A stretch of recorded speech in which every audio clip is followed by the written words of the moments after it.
When it was evening, he took his place with the 12. And while they were eating, he said, "Truly I tell you, one of you will betray me." And they became greatly distressed and began to say to him, one after another, "Surely not I, Lord." He answered, "The one who has dipped his hand into the bowl with me will betray me. The Son of Man goes as it is written of him, but woe to that one by whom the Son of Man is betrayed. It would have been better for that one not to have been born." Judas, who betrayed him, said, "Surely not I, Rabbi." He replied, "You have said so." When they had sung the hymn, they went out to the Mount of Olives. Then Jesus said to them, "You will all become deserters because of me this night, for it is written, 'I will strike the shepherd, and the sheep of the flock will be scattered.' But after I am raised up, I will go ahead of you to Galilee." Peter said to him, "Though all become deserters because of you, I will never desert you." Jesus said to him, "Truly I tell you, this very night, before the cock crows, you will deny me 3 times. Peter said to him, "Even though I must die with you, I will not deny you." And so said all the disciples. Then Jesus went with them to a place called Gethsemane, and said to his disciples, "Sit here while I go over there and pray." He took with him Peter and the 2 sons of Zebedee, and began to be grieved and agitated. Then he said to them, "I am deeply grieved, even to death. Remain here and stay awake with me." And going a little further, he threw himself on the ground and prayed, "My Father, if it is possible, let this cup pass from me, yet not what I want, but what you want."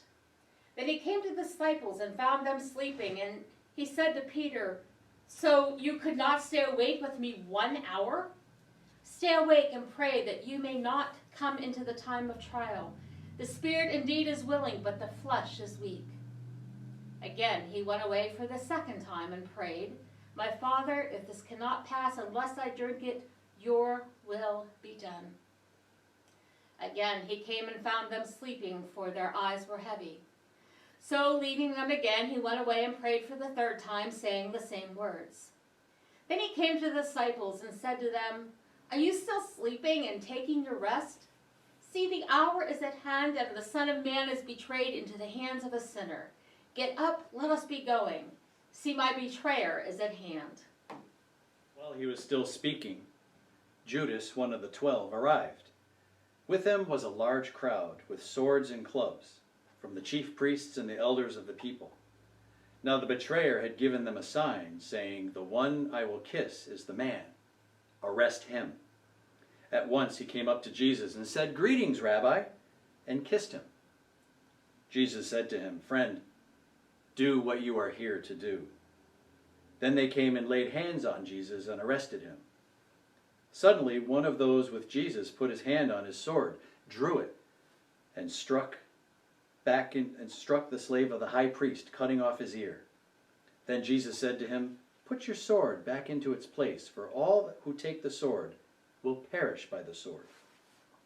Do you think that I cannot appeal to my Father, and he will once send me more than 12 legions of angels?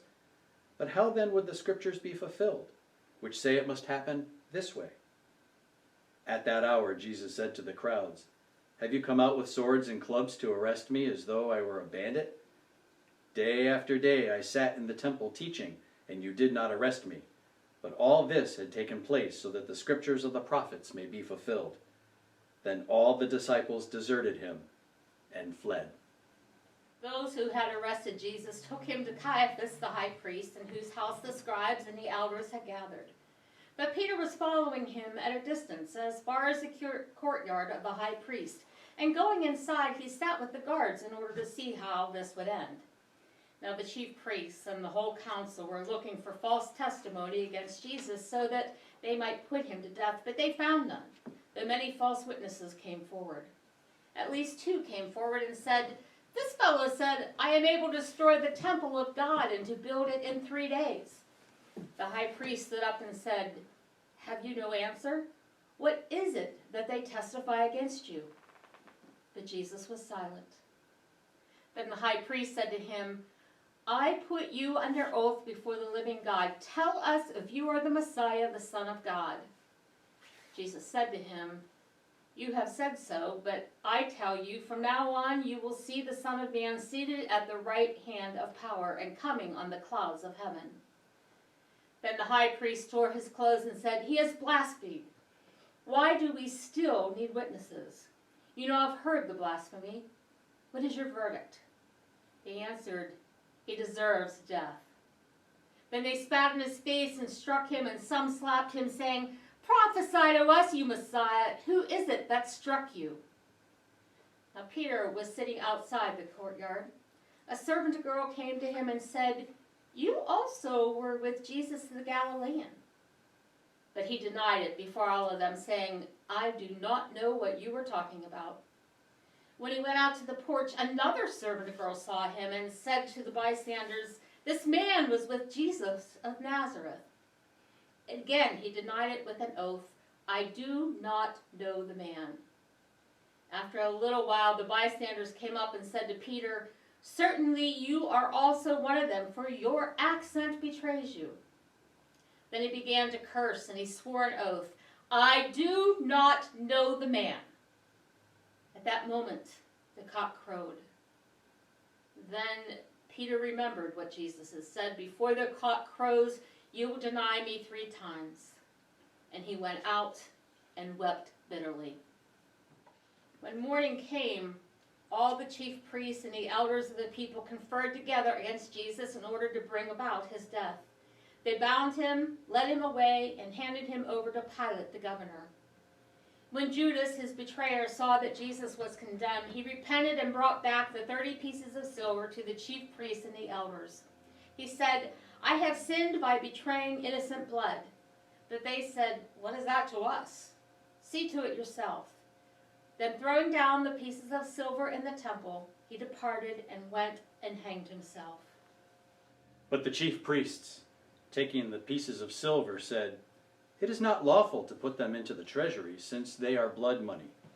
After conferring together, they used them to buy the potter's field as a place to bury foreigners. For this reason, that field has been called the field of blood to this day. Then was fulfilled what had been spoken through the prophet Jeremiah. And they took the 30 pieces of silver, the price through the prophet, or the price of the one on whom the price had been set, on whom some of the people of Israel had set the price, and gave them for the potter's field, as the Lord commanded me. Now Jesus stood before the governor, and the governor asked him, are you the king of the Jews? Jesus said, you say so. But when he was accused by the chief priests and elders, he did not answer.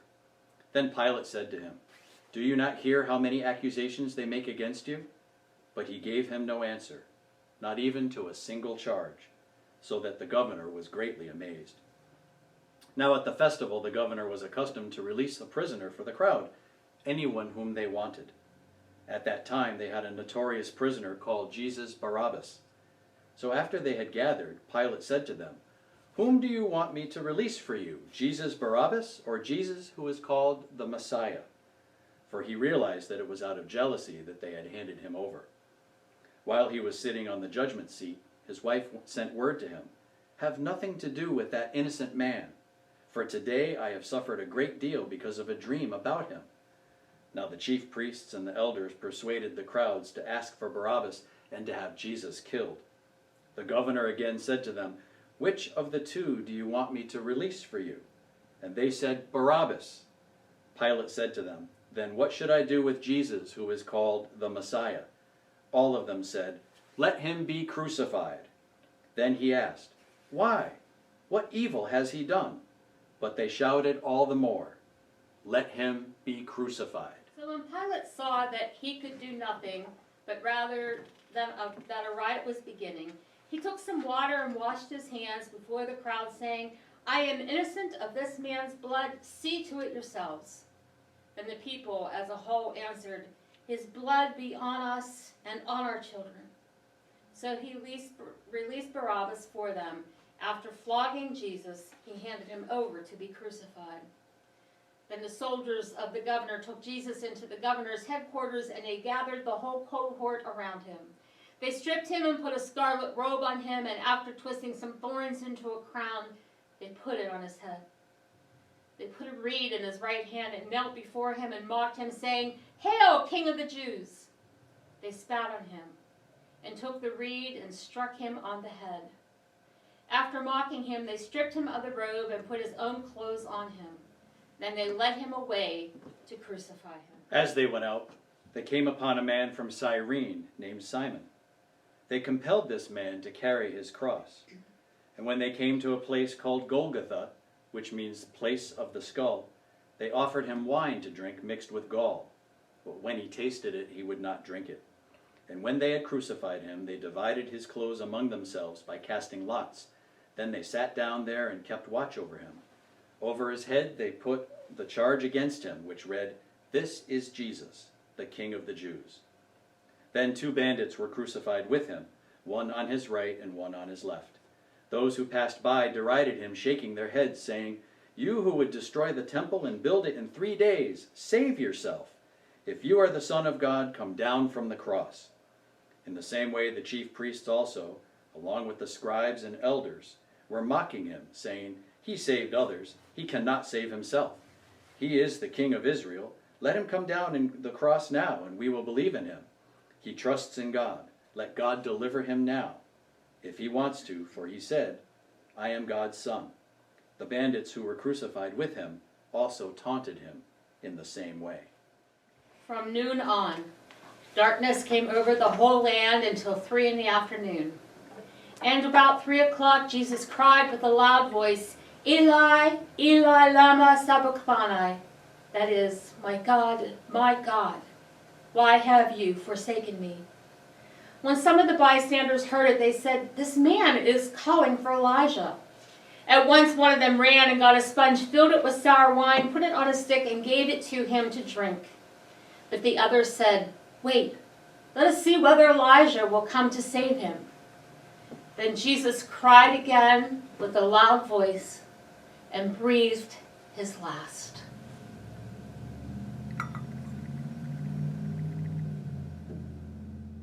At that moment, the curtain of the temple was torn in two, from top to bottom. The earth shook and the rocks were split.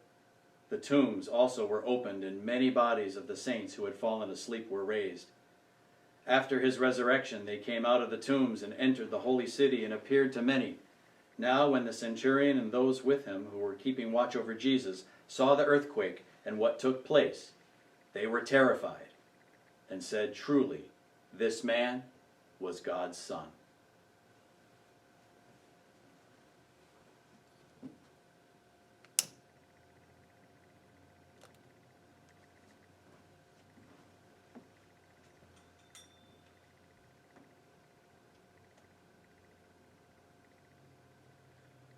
Surely he has borne our infirmities and carried our diseases.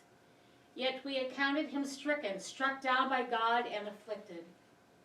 But he was wounded for our transgressions, crushed for our iniquities. Upon him was the punishment that made us whole, and by his bruises we are healed. All we like sheep have gone astray. We have turned to our own way, and the Lord has laid on him the iniquity of us all. He was oppressed and he was afflicted, yet he did not open his mouth. Like a lamb that is led to the slaughter, and like a sheep that before its shearers is silent, so he did not open his mouth. By a perversion of justice he was taken away. Who could have imagined his future? For he was cut off from the land of the living, stricken for the transgression of my people. They made his grave with the wicked and his tomb with the rich, although he had done no violence, and there was no deceit in his mouth.